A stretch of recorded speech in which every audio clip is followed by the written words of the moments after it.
Thank you so much for being here tonight. My name is Rebecca Kaplan, and I'm running for mayor of Oakland because I know we can build a future based on sustainable development in which we acknowledge the fact that we do have multiple problems to solve at once. We have an environmental crisis and an economic crisis and an unemployment crisis and more. And we can solve those problems in unison by providing in Oakland transit-oriented development projects to build new housing that is affordable to people at all income levels and building that near transit. That can be done with available coming federal funds, and so we can bring money into our community, put people to work directly, provide more housing for residents of our community, and we can do it with outside funds. That is one of the many examples that I will bring to Oakland as your next mayor. For example, we can fix all of the East 14th International Corridor with new pedestrian lighting, faster transit, better bus shelters, with money that's already here in our region's hands for a collaborative project. We can improve local transit access so that residents of all income levels can get to our beautiful parks that so many in the flatlands now don't access. We have to understand that jobs, justice, and sustainability go together. And it's not just because the civil rights movement started on a bus. It's also because making our city accessible to all is the way to simultaneously become energy independent, provide local jobs, and revitalize our economy. And that's the kind of vision we need to bring in Oakland. One of the important things we can do by changing our energy usage and our energy purchasing is we can create local jobs while saving residents and businesses money on their energy bill and reducing pollution and global warming. I believe we need to approach this with at least 3 strategies. Our purchasing power, including aggregation. And aggregation means even when we're not producing it ourselves, that we can combine the purchasing strength throughout the community so that we can buy cleaner energy, so that we can buy it at better prices, so that we have more choices of where and how we're buying it from. So that's one really important strategy. In addition, we need to look at clean energy production locally. Solar panels, wind, biofuel. We have got an opportunity to turn what is now a loss into a gain. We have a problem of grease being dumped down the drain, and then it clogs the stormwater and sewage system, and it causes backups. We could be collecting that used grease and used fry oil and turning it into biofuels. And that's also a way to create local green energy in a way that creates jobs, and by the way, will save us problems with sewage backups, which are really no fun, so we definitely want to prevent those. And in addition to purchasing and production, we also have to look at reducing our use. And if we look at the degree to which both the Energy and Climate Action Plan and our own need for survival compel us to dramatically reduce our use of non-sustainable energy sources, we have to actually reduce our total use. So my energy package would include retrofitting buildings, insulation, weatherization, work to convert to more efficient systems, so that while we're looking at new purchasing sources and new supplies, we're also reducing our total demand. Negawatts are usually cheaper than megawatts. Thank you. In order to make sure that every person in Oakland has safe and affordable access to quality, healthy food and clean water, is going to require both active work to bring those resources to communities, and it's also going to require a piece of getting out of the way. One of the things I'm working on at City Hall this week with folks from the food policy organizations throughout Oakland is fixing our zoning, because we currently have zoning codes in Oakland that don't allow urban agriculture to take place in most of our cities. And so there's an example where there are people ready to put in community gardens, ready to put in plant nurseries, ready to raise chickens and sell eggs locally in our community, and they're being prevented from doing it because of a local law. So that's something we need to change, and we're working to change that right now. Now then there's also the active work we have to do to bring in the resources we need. That means bringing grocery stores to the huge swaths of Oakland that don't have them. It means allowing the use of public land for community gardens and greenhouses and raised beds where we can't go into the ground in certain locations. It also means planning for the long term for water access. We're going to need rainwater catchment systems. We're going to need swales, natural planting systems that we put in that help clean the water and protect our water supply.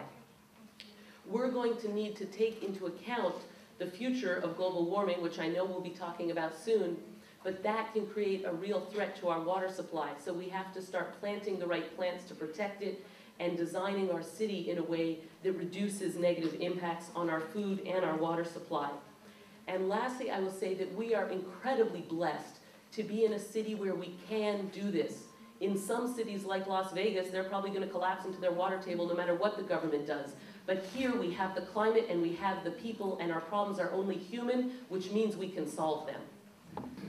We have to begin to take action now so that we are preparing for not only what has already begun, and let's be clear, climate change has already begun.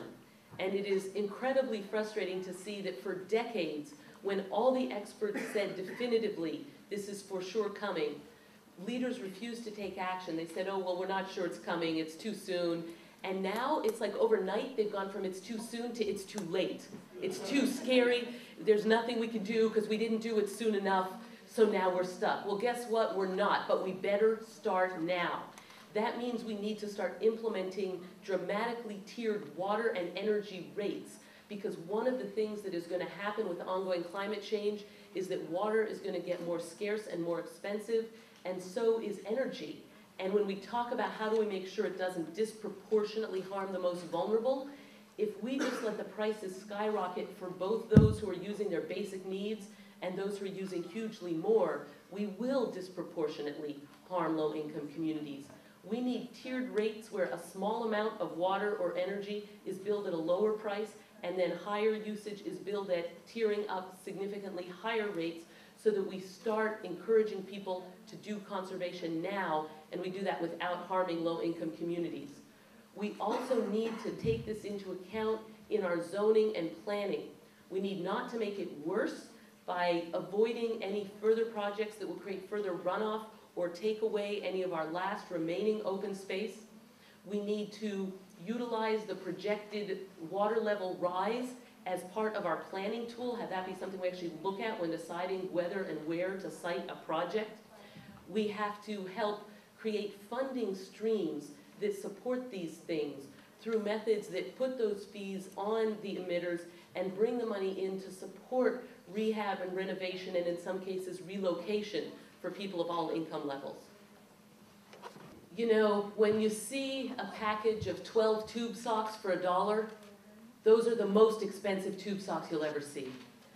And the reason they're really so expensive is because that is being funded on the backs of truck drivers who are being burdened unfairly and not paid a living wage, and that is being burdened on the loss of health and breath of the children of West Oakland. And so fundamentally, we are living with a system that is backwards. The whole thing is on its head. We have truck drivers forced to sit in line idling their trucks because the system for dropping off and picking up at the port was designed based on truck drivers being paid by the load, not by the hour. So the people in charge have no motivation to make it more efficient. This is an example of the free market economy in breakdown, because the people who make the profits are not required to pay the costs.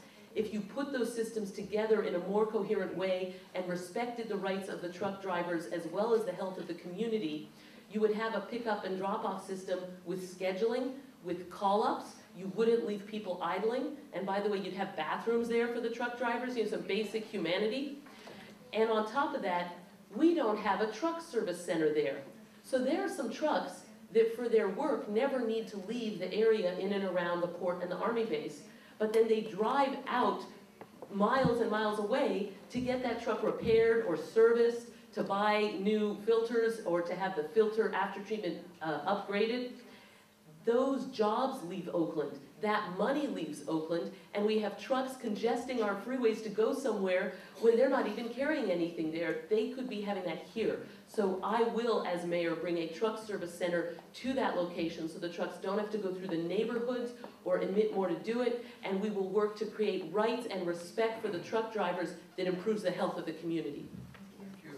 Good evening. My name is Rebecca Kaplan, and the reason I'm asking for your vote for mayor is because I know, as chief executive of the city of Oakland, I will implement these changes, not only the Oakland Climate Action Plan, but also the additional recommendations of the Oakland Climate Action Coalition, and I will make sustainable development the cornerstone of my administration.